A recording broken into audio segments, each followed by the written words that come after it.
आप सबका श्रुति स्मृति संहिता साहित्य में स्वागत है। आज मैं आपके सामने बहुत ही मनोरंजक कथा लेके आई हूँ। इस कथा का टॉपिक है कि रावण की लंका का निर्माण कैसे हुआ था। मुझे रावण संहिता और रामायण में दो अलग अलग कथाएं मिली हैं जिसमें लंका निर्माण का वर्णन है। मैं आज आपके सामने दोनों ही कथाएं रखने वाली हूँ। मुझे नहीं पता इन दोनों में से ज्यादा सही कथा कौन सी है, ये मैं आप पे छोड़ती हूँ और आपके डिसीजन पे छोड़ती हूँ कि आपको कौन सी कथा ज्यादा सच्ची लगी और ज्यादा वैलिडेटेड लगी। तो चलिए शुरू करते हैं। पहली कथा है भगवान भोलेनाथ और पार्वती जी की कथा। इस कथा के अनुसार एक बार जब माँ पार्वती और देवों के देव महादेव भगवान विष्णु जी के बैकुंठ धाम की यात्रा करके आए थे। यात्रा के दौरान माँ लक्ष्मी का महल देखकर माता पार्वती बहुत ही प्रभावित हुई।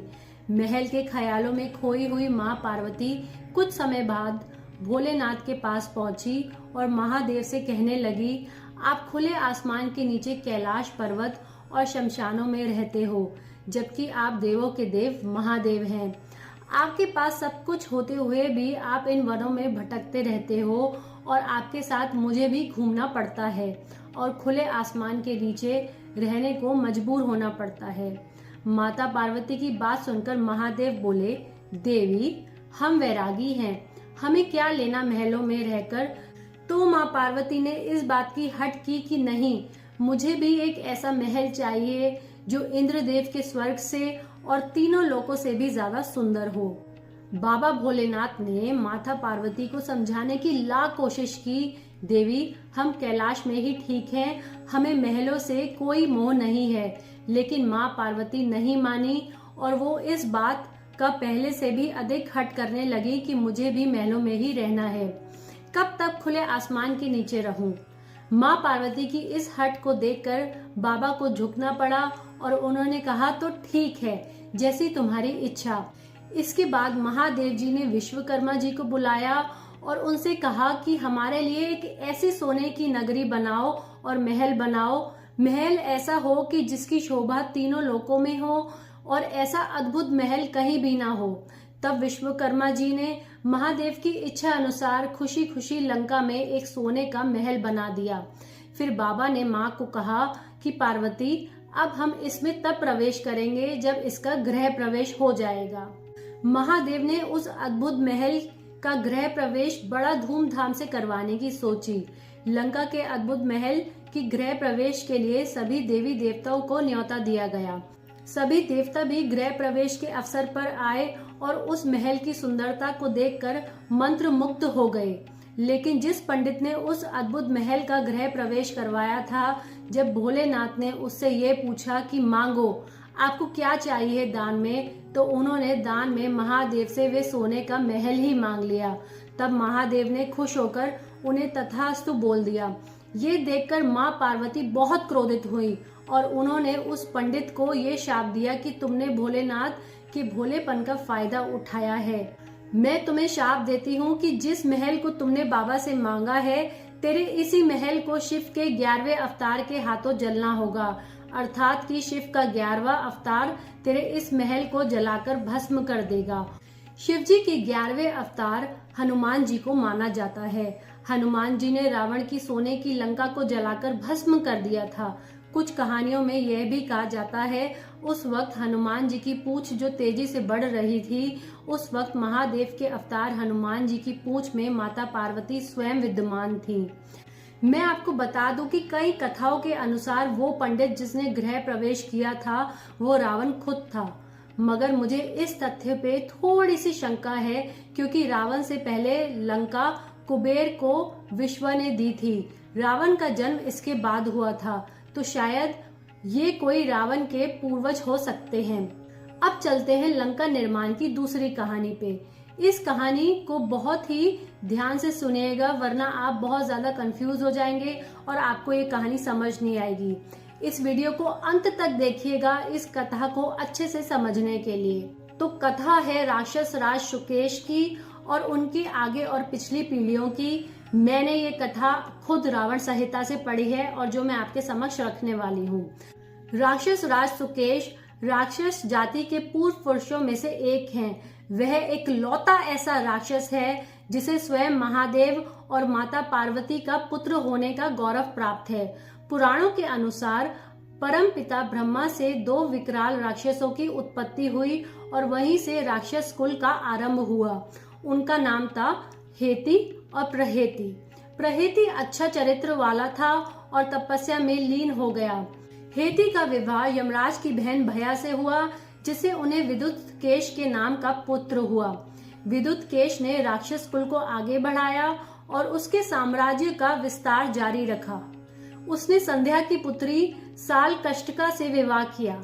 सालकष्टका अत्यंत कामुक स्त्री थी और विद्युत केश भी सदैव काम वासना में लिप्त रहता था। दोनों सदैव अपने ही सुख में रमे रहते थे। उन्हीं का एक पुत्र हुआ, जिसके कारण उनकी काम वासना में व्यवधान पड़ने लगा, रुकावट पड़ने लगी। कहते हैं कि माता अपने पुत्र के लिए बड़े से बड़ा त्याग भी कर सकती है, किंतु सालकष्टका ने इस कारण कि इस बालक के कारण उसके और उसके पति के सुख में व्यवधान न पड़े, उस बालक का त्याग कर दिया। उस नवजात बालक को उसकी मां ने पर्वत के एक शिखर पर यह सोचकर रख दिया कि बिना भोजन के वो स्वयं मृत्यु को प्राप्त हो जाएगा, किंतु जिसकी जितनी आयु होती है वे उसे अवश्य पूर्ण करता है। वो नवजात शिशु उसी पर्वत शिखर पर 3 दिनों तक भूखा प्यासा रोता रहा। अंत में जब लगा कि अब उसके प्राण जाने वाले हैं, तभी भाग्यवश वहां भगवान शिव और माता पार्वती भ्रमण करते हुए पधारे। उनके कानों में रोते हुए शिशु की आवाज पड़ी तो उन्होंने देखा कि एक शिशु जीर्ण अवस्था में वहां क्रंदन कर रहा है। उसकी अवस्था ऐसी थी कि बस अभी प्राण त्याग कर देगा। इस बच्चे को इस अवस्था में देखकर देवी पार्वती का हृदय पसीज गया। उन्होंने महादेव से पूछा कि क्या करना चाहिए। महादेव तो ठहरे वैरागी। उस बच्चे का भूत, वर्तमान और भविष्य उन्हें पता था, सो उन्होंने देवी से कहा कि वे जैसे चाहे उस पर कृपा कर सकती हैं। माता की ममता छलकी और उन्होंने उस बच्चे को अपना पुत्र मान लिया। बच्चे के प्राण तो बच गए, किंतु उसकी ऐसी अवस्था देखकर देवी पार्वती को बड़ा क्रोध आया। जब उन्होंने महादेव से उसके विषय में पूछा तो उन्होंने बताया कि किस प्रकार उसके माता पिता ने अपने सुख के लिए उस बालक का त्याग कर दिया है। ये सुनकर माता की क्रोध की कोई सीमा न रही। उन्हें विश्वास नहीं हुआ कि कोई माता अपने पुत्र के साथ कैसे इतना बुरा व्यवहार कर सकती है। इसी क्रोधवश उन्होंने राक्षस जाति को शाप दिया कि आज से राक्षस स्त्रियां अधिक समय तक गर्भ धारण नहीं कर सकेंगी और इसके साथ ही राक्षस कुल के शिशु जन्म के साथ ही वयस्क हो जाएंगे, यानी कि बड़े हो जाएंगे, जवान हो जाएंगे।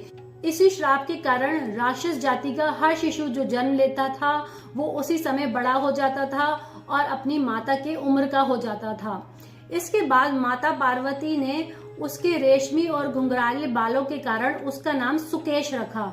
सुकेश महादेव और देवी पार्वती की छत्र छाया में पलने लगा और इसी कारण वो शिव का पुत्र कहलाया। महादेव की कृपा से उसे अतुल बल प्राप्त हुआ और समय आने पर अपने पिता विद्युत केश की मृत्यु के पश्चात वो राक्षस कुल का नायक बना। जब उसने सत्ता संभाली तो राक्षस बड़े ही दीन अवस्था में थे। देवताओं ने राक्षस पर आक्रमण कर उन्हें परास्त कर दिया था और वे अपना जीवन बड़ी कठिनाइयों से पाताल लोक में बिताने लगे थे। अपने कुल की ये दुर्दशा देखकर सुकेश ने निश्चय किया कि वो राक्षसों का खोया गौरव फिर से उन्हें दिलवाएगा। उसने देवताओं के विरुद्ध कई अभियान किए और राक्षसों को पुनः धन ध्यान से परिपूर्ण कर दिया। सबको पता था कि सुकेश पर महादेव की विशेष कृपा है, इसी कारण कोई उससे टक्कर लेने का साहस नहीं करता था। वीर होने के साथ साथ वो धर्म के पथ पर भी चलने वाला था। उसका यही गुण देखकर ग्रामणी नामक गंधर्व ने अपनी पुत्री देववती का विवाह सुकेश के साथ कर दिया। दोनों ने लंबे समय तक सुखी दाम्पत्य जीवन को भोगा और उसके माल्यवान, सुमाली और माली नामक 3 पराक्रमी पुत्र को जन्म दिया। तो अब यहाँ से शुरू होती है लंका प्राप्ति की असल कहानी, सही कहानी। जब तीनों पुत्रों ने जाना कि कैसे उनके पिता ने तपस्या कर वरदान प्राप्त किए थे, तब तीनों ने खूब तपस्या की और ब्रह्मा को प्रसन्न किया और उनसे कहा कि हमें वरदान दीजिए। वरदान कुछ इस प्रकार थे कि जैसे कि कोई भी शत्रु उन्हें परास्त नहीं कर पाएगा और वो तीनों भाई एक दूसरे के समान ही शक्तिशाली होंगे। ब्रह्मा जी ने उनकी बात मान ली और उन्हें मन चाहे वरदान दे दिए। अब तीनों भाई यानी कि माल्यवान, सुमाली और माली देवताओं से युद्ध करने लगे और सबको पीड़ित करने लगे। एक दिन उन तीनों ने विश्वकर्मा को बुलाया और बोला कि हमें इस धरती की सबसे सुंदर नगरी बना के दो। तब उन तीनों को विश्वकर्मा ने बताया कि वो तीनों लंका नगरी जाकर रह सकते हैं, जिसे विश्वकर्मा ने इंद्र के कहने पर बनाया था। तब वो तीनों भाई लंका जाके रहने लगे। जब उन तीनों भाइयों की प्रताड़ना बहुत बढ़ जाती है, तब श्री विष्णु, महादेव और देवताओं के अनुरोध से उन तीनों के साथ कई हजार वर्ष तक युद्ध करते हैं। तीनों भाई श्री विष्णु से अनेक प्रकार के युद्ध कर कर थक जाते हैं और तब वे धरातल में जाके छुप जाते हैं और लंका नगरी खाली हो जाती है। तो ये थी दो अलग अलग कथाएं जो हमें लंका के निर्माण का इतिहास बताती हैं। लंका नगरी के खाली हो जाने पर बाद में कैसे वो लंका कुबेर को मिलती है और फिर कुबेर से रावण को, ये जानने के लिए डिस्क्रिप्शन में दिए गए लिंक को आप चेक कर सकते हैं। वो कथा भी बहुत ही एंटरटेनिंग है, बहुत ही मनोरंजक है। तो बस आज के लिए इतना ही। हमें कमेंट्स में अपनी राय जरूर बताइएगा कि आपको कौन सी कथा ज्यादा ऑथेंटिक लगी, कौन सी कथा दोनों में से ज्यादा सच्ची लगी। अगली बार एक और वीडियो लेके आऊंगी। तब तक के लिए आप खुश रहें और स्वस्थ रहें। धन्यवाद।